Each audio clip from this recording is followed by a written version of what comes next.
So இப்போ பார்த்தீங்கன்னா கனியும் அரோராவும் வந்து அவங்களுக்கு எகெயின்ஸ்டாக நடந்த அந்த அநீதியை போயிட்டு இளவரசி பார்வதி கிட்ட அரசி பார்வதி கிட்ட போய் முறையிடுறாங்க. அவங்க சொல்லுறாங்க, இந்த மாதிரி வந்து அவர் எப்படி வாயை மூடுன்னு சொல்ல முடியும், ஏன்னு வேற சொல்கிறாரு, எல்லாம் எதிரி நாட்டு மன்னன் முன்னாடி வச்சு இப்படி சொல்லிட்டாங்க, அது எனக்கு ரொம்ப அவமானமாக போச்சு, நான் உன்னோட தங்கச்சி இல்லை, ஒரு இளவரசி இல்லை அப்படின்னு சொல்லிட்டு அரோரா வந்து நியாயம் கேட்குறாங்க. அப்போ பார்வதி வந்து எவ்வளவோ திவாகர் வந்து சரி உங்களையும் அவரும் தானே வளர்த்துருக்காரு, நீங்கள் எல்லோரும் சேர்ந்து தானே வளர்ந்தீங்க, ஸோ அது பெருசாக நீங்கள் எடுத்துக்க வேண்டாங்கிற மாதிரி சொல்கிறாங்க. சொல்லும்போது அரோரா வந்து சரியான பாயிண்ட் வச்சு மடக்கிடுறாங்க. அவங்க என்ன சொல்கிறாங்கன்னா, அது வந்து பாடி ஷேமிங் பண்ணுறது வந்து தப்பு, அதனால பாடி ஷேமிங்க்கு எகெயின்ஸ்டாக நான் குரல் கொடுத்ததுக்கு அவர் என்னை இப்படி சொல்லிட்டாரு அப்படின்னு சொல்லிட்டு அரோரா வந்து சொல்கிறாங்க.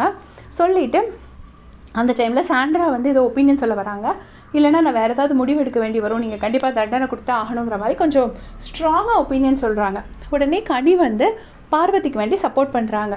இது வந்து மக்களாட்சி கிடையாது, இது வந்து மன்னராட்சி, நம்ம இஷ்டத்துக்கெல்லாம் ராணிக்கு ஆர்டர் போட முடியாது, என்னதான் நீங்கள் தளபதியாக இருந்தாலும் நான் ராஜமாதாவாக இருந்தாலும் அரசிக்கு கீழே தான் நம்ம எல்லாருமே இருக்கோம், அவங்க தான் அதை முடிவெடுக்கணும் அப்படின்னு சொல்லிட்டு அந்த கேரக்டரை கனி வந்து கரெக்டாக ப்ளே பண்ணுறாங்க. கண்டிப்பாக இதில் வந்து ஃபுல் பவர் வந்து பார்வதிக்கு தான் இருக்குது, அவங்க தான் அரசி. ஸோ அவங்க என்ன சொல்கிறாங்களோ அதை தான் கேட்கணும், நீங்கள் முடிவெடுக்கிறதுக்கு இது மக்களாட்சி கிடையாதுன்னு சொல்லி சாண்ட்ராவை அனுப்பிடுறாங்க. அப்போ சாண்ட்ரா சொல்கிறாங்க, அந்த நாட்டிலே எல்லாருமே பேசுகிறாங்க அப்படின்னு சொன்னோடனே பார்வதி சொல்கிறாங்க, அது வேறு நாடு, இது நம் நாடு, இந்த நாட்டில் நான் எடுக்கிறதா முடிவுங்கிற மாதிரி பார்வதி சொல்லிடுறாங்க. அதுக்கப்புறம் என்ன ஆகுது அப்படின்னு பார்த்தீங்கன்னா, அரோரா சுபிக்ஷா எல்லோரும் வெளியே வந்து சபரி ராஜமாதா எல்லோரும் உட்காந்து பேசிகிட்டு இருக்காங்க. ஐயோ, அரோராவோட தமிழ் கேட்டுக்கிட்டே இருக்கலாம் போல இருக்கு. அந்த பொண்ணை ஃபஸ்ட் டே வந்ததுலேருந்தே எனக்கு ரொம்ப பிடிச்சிருந்தது, அவ்வளோ ஒரு இன்னசென்ஸ். ஆனால் அந்த பொண்ணு வந்து இங்கிலீஷ் பேசி தான் நான் கேட்டிருக்கேன், இவ்வளோ அழகாக தமிழ் பேசி நான் உண்மையிலே கேட்கல, அவ்வளோ ஒரு மேக்ஸிமம் கரெக்டாக பேசிட்டாங்க. ரொம்ப லென்த்தி டயலாக்ஸ் வந்து தமிழில் பேசியிருப்பாங்க, லைவில் பார்த்தவங்க கமெண்ட் பண்ணுங்கள்.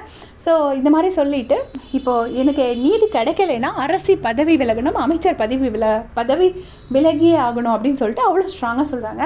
எப்போவுமே பார்த்துருக்கேன் நான், அரோரா வந்து ஒரு ஃபியர்லெஸ், ரொம்ப நேர்மையாக இருக்கிற பர்சன்ஸ்க்கு எப்போவுமே பயம் இருக்கவே இருக்காது. ஏன்னா அவங்க நேர்மையாக உண்மையே பேசி யாரையும் நோக்கடிக்காமல் இருக்கிறவங்க வந்து யாருக்கும் பயப்படணுங்கிற அவசியமே கிடையாது.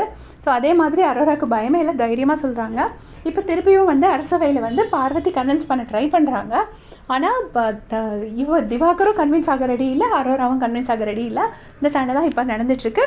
இதே மாதிரி அப்படியே செஞ்சுக்கிறதுக்கு சேனல் சப்ஸ்கிரைப் பண்ணிக்கோங்க. தேங்க்ஸ் ஃபார் வாட்சிங்.